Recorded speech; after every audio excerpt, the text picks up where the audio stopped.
Have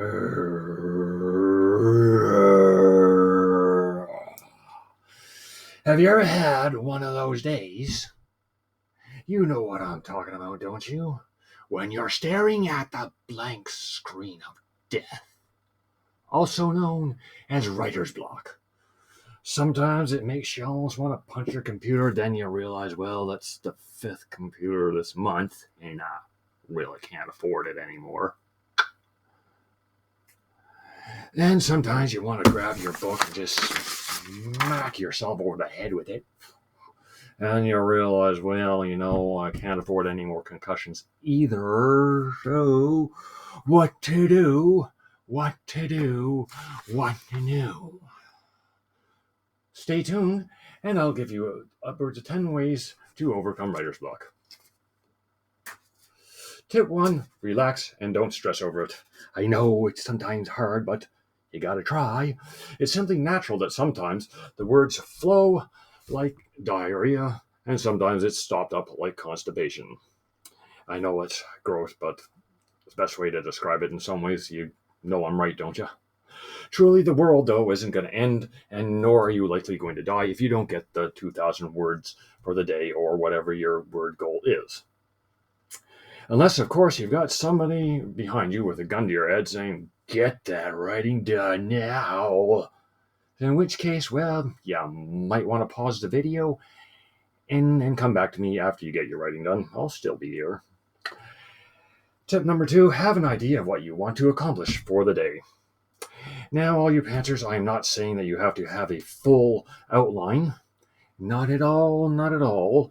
So if you're the discovery type of writer, please don't burn me in effigy or for real. Just a few weird words, here and there, as to what you want to write for the day and that story. Any creative endeavor is not like other jobs like electricians or plumbers. Not that there's any disrespect to those jobs, because I have friends who do that, but how many times can you hook up a pipe in a building and not drown everybody in it? And how many ways can you hook up an electrical circuit and not burn the building down? I don't know. I'm not a plumber or an electrician. Maybe somebody can tell me. But with writing or any other creative endeavor, there's so many different ways you can accomplish what you want to get done. It's kind of like going to one of those all-you-can-eat buffets. All-you-can-eat, where you have to or should have some idea as to what you want to eat, or for that, in the case of writing, what you want to accomplish for the day. Otherwise, you walk away hungry.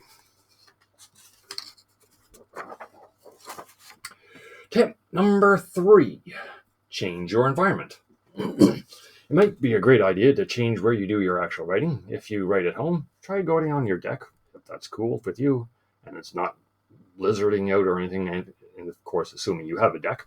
If you write in a coffee shop, try a different one, or try going out writing in nature if it's not raining, because you don't want your computer wrecked by the rain or your notebook to be waterlogged. Tip number 4, take a break. You might just need a break of a few minutes or a day, and then you get right back to it and have everything flow like a river. Stepping away from your writing and your computer to do something different can help clear your head and help you come back stronger. Sometimes when you're not doing your actual writing is when an idea can come to you. Have a dictation app on your phone or a notepad with you so that you can write down those ideas when they come. Tip number 5, read. As writers, we have to read. I'm sure you've probably heard the famous line from Stephen King in his book on writing. If you don't have time to read, you don't have time or tools to write. So don't just read inside your genre, and don't just read full-length novels. Try shorter works and listening to audiobooks, and try reading outside of your genre too. Inspiration can be found in anything you can find. Tip number 6, brainstorm ideas. What has helped me in the past and could possibly help you is have a list of 5 to 10 ideas of what I want my character to do or anything like that, or for the scene or for the story or anything else, and come up with the best one. Mind mapping can also help, And in future, I will probably do a video on mind mapping. And seeing your thoughts on paper can help clear your head and organize everything you need to get going. Tip number 7. Check out some writing prompts. Use the trusty Google or your favorite search engine, assuming you trust Google and any search engine you use, which if you didn't, why are you using it? And search for the writing prompts. You can do general writing prompts or one specific to your genre, or if you could be so bold, try ones that are outside of your genre. Or alternatively, you can also check out my blog where I have a whole series of writing prompts, and the link to that is in the description of this video. You're free to check it out. Tip number 8, experiment outside of the genre, usually write in with a different story. Truly, it's a free world. Nothing saying you have to stick with, say, romance if that's where your lane is, or if that's your jam, whatever you want to call it. It could be that you're simply bored with the genre you're writing in or with a particular story, in which case, try doing something outside. No one's saying you have to stick with it. Stick with the same genre or the same story if it's just not working today. Or sometimes if you don't want to try a different genre, try a different story if you can't come up with anything for the current genre.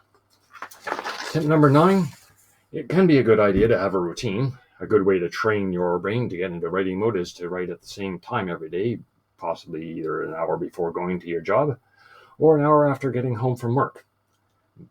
But unless, of course, it's the routine that's caused the thing, well, feel free to change your routine. As I said, it's a free world. No one's forcing you to do anything. Tip number 10, exercise. Physical activity can be a great way to improve your mood, and it doesn't necessarily mean you have to go to the gym to lift weights or lift people. Only joking, of course, but it could be anything like going for a walk or trying yoga or anything else you want. But so there you are my 10 tips for overcoming writer's block. I hope you enjoyed this video. Don't forget to subscribe to my channel and please hit the like button. Have a great day.